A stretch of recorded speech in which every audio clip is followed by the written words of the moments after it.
Media మిత్రులకు, తెలంగాణ సోదరి సోదరిమణులకు కాళోజీ గారి జయంతి సందర్భంగా అందరికీ శుభాకాంక్షలతో అభినందనలు. స్ఫూర్తిదాయకంగా ఉండే ఈ అంశాన్ని మరింత ముందుకు తీసుకెళ్ళడానికి ఒక అవకాశంగా భావిస్తాను. ముఖ్యంగా అన్యాయానికి ఎదురు తిరగడం, సమానత్వం కోసం పోరాటం చేయడం, ఎక్స్‌ప్లాయిటేషన్స్ తర్వాత దీన్ని అరికట్టడానికి గలం విప్పడమే కాకుండా కలంతో ప్రజల్లోకి వెళ్ళడమే కాకుండా అందరికంటే ముందుగా తెలంగాణ నాదం వారిదని చెప్పడానికి ఏమాత్రం ఆశ్చర్యంగానే వేరే కానీ లేదు అనేది చాలా స్పష్టంగా చెప్పాలి.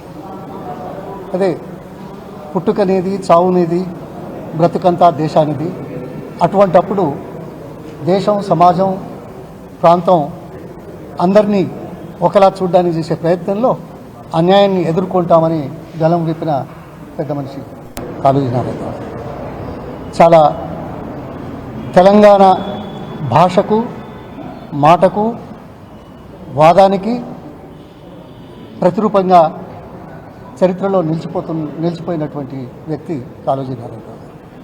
అదృష్టం ఏమిటంటే 1959 నుంచి 62, 63 వరకు నేను వారితో కలిసి చర్చించే అవకాశం ఒక హై స్కూల్ పిల్లవాడిగా, ఎందుకంటే మిత్రమండలి అనే ఒక సంస్థను స్థాపించి దాంట్లో మీకు తెలుసు వరవరరావు గారు, అంపశయ్య నవీన్ గారు, తర్వాత తిరుపతి రెడ్డి గారు, నేను వాళ్ళంతా కాలేజీ లెక్చరర్స్ కానీ స్టూడెంట్స్ కానీ అయితే నన్ను ఒక్కనే హై స్కూల్ స్టూడెంట్ వాళ్ళతో కలిసి ప్రతి నెల 2వ శనివారం సెంట్రల్ లైబ్రరీలో ఓ కవితను, ఓ సామాజిక కోణాన్ని, సబ్జెక్టును, మరి ఒక లిటరరీ అంశాన్ని ఏదో ఒకటి తీసుకొని చర్చించి సుదీర్ఘంగా సమాజ స్ఫూర్తికి, సమాజ చైతన్యానికి అంకురార్పణ చేసిన దాంట్లో కాళోజీ నారాయణరావు గారు మాకు మా వ్యక్తిగత జీవితాల్లో చిరస్మరణీయుడుగా మిగిలిపోతాడు.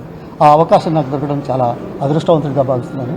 ఈరోజు తెలంగాణ, అందుకే కేసీఆర్ గారు ఈ తెలంగాణ ఏర్పడిన తర్వాత మొట్టమొదటిసారిగా చేసిన 3, ఒకటి కళాక్షేత్రాన్ని పూర్తి చేయడం, రెండవది వారి పేరున మరి అవార్డు, మూడవది హెల్త్ యూనివర్సిటీ పేరు, 4వది తెలుగు భాషా దినోత్సవం సందర్భంగా ప్రకటించడం.